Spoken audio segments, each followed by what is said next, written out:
bien sachez que vous êtes à une soirée avec une scène ouverte de poésie qui s'appelle le Bœuf Monstre. On a une scène poétique ouverte qui a lieu tous les deuxièmes mardis du mois au Nouveau Cosmos, et je vous demande d'applaudir le Nouveau Cosmos pour nous recevoir ce soir.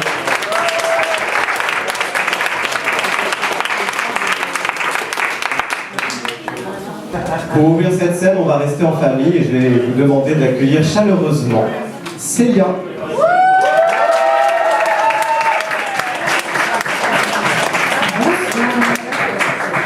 Alors je vais prendre ma voix de fillette, d'hôtesse de l'air pour faire retrouver le volume, ça marche bien. Je crois que c'est une technique de prod aussi.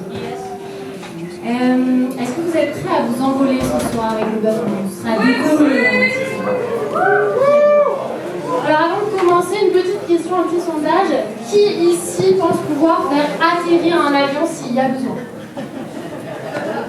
Ah, ce que je me disais, franchement, il y a tellement d'hommes déconstruits, sinon c'est impressionnant. Je ne sais pas si vous êtes passé sur si vous avez vu cette vidéo sur les réseaux où ils faisaient une petite enquête de rue pour savoir du coup si certaines personnes se pensaient capables de faire atterrir un avion. Et sans surprise, la gente masculine était plus sûre d'elle et plus confiante.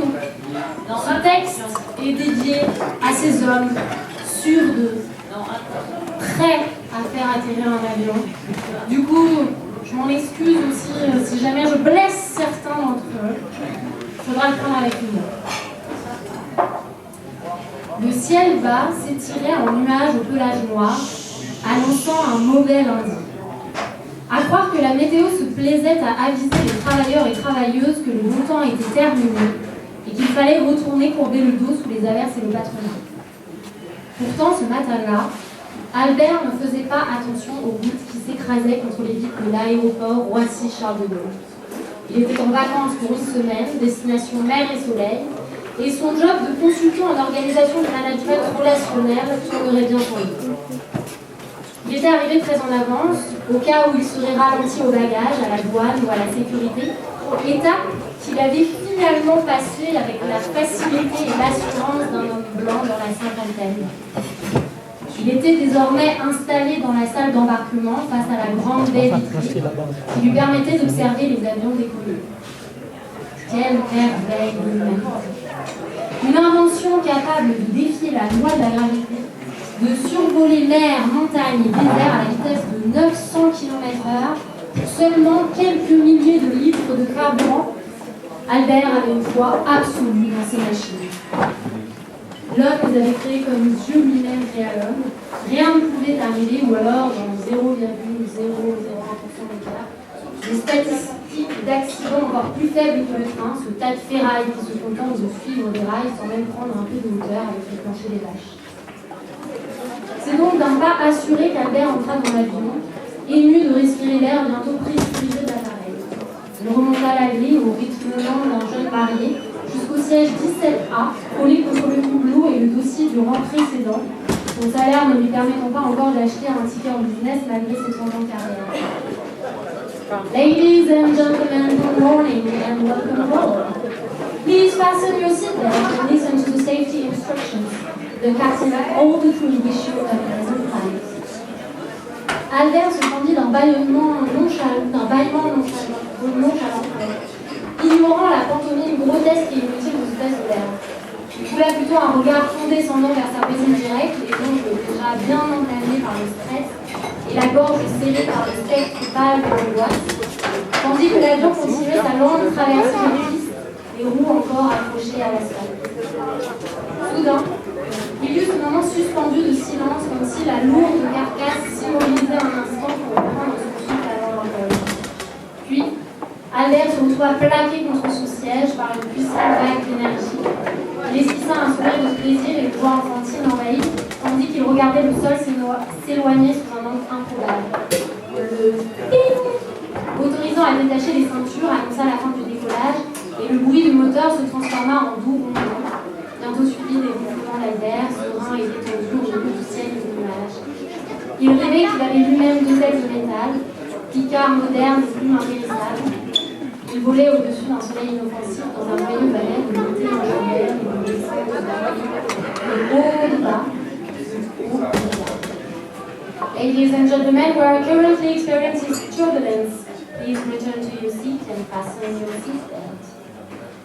Albert vit les doigts de sa voisine se crisper encore davantage sur la couloir. C'est vrai que les secousses étaient féroces.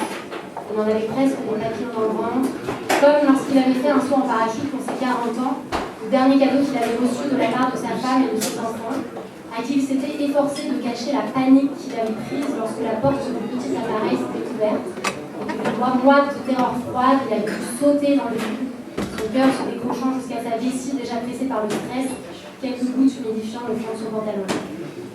C'était peut-être le souvenir vivace de cette expérience, mais Albert avait la même impression de chute libre en son même. Il contracta son sphincter.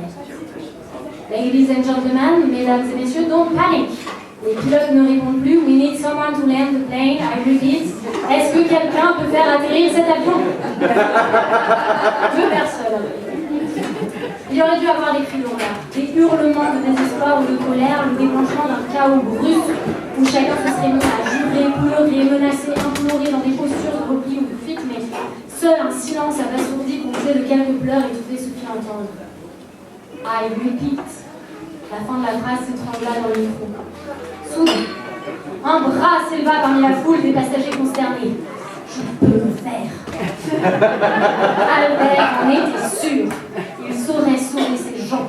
Il avait une maîtrise en droit des organisations, il pianotait toute la journée sur son ordinateur, il avait pris l'avion plus d'une fois dans sa vie, sans compter les heures passées sur Flight Simulator à l'époque de Windows 98. Et puis c'était un homme, le diable. Il était fait de cette matière virile qui forge les héros. Alors qu'il détachait sa ceinture, d'autres mains s'élancèrent vers la poutre de quelqu'un d'appareil. Moi aussi, me too. Une petite cohorte d'hommes s'était levée, la main sur le cœur, prêts à faire leur devoir pour sauver femmes et enfants, persuadés qu'ils avaient les compétences requises pour ce genre de manipulation. Mais c'est impossible, chuchotait une passagère. C'est extrêmement complexe en avion. Albert n'entendit pas son murmure, le cœur gonflé d'espoir et de fierté. Impossible n'avait jamais fait partie de son vocabulaire.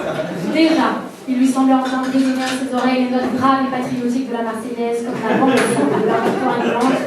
Déjà, il se levait avec ses compagnons de troupe pour se diriger en rang d'honneur vers la cabine de tête. Déjà, il se voyait acclamer dans leur arrivée, maladroite certes, mais réussie sur la piste de l'aéroport le plus proche même d'un champ suffisamment grand pour les accueillir. Albert mit la main sur la poignée du cockpit, ouvrit la porte et pénétra dans l'ombre réservée aux pilotes. 23 minutes plus tard, l'avion s'écrasait au milieu de l'océan Pacifique.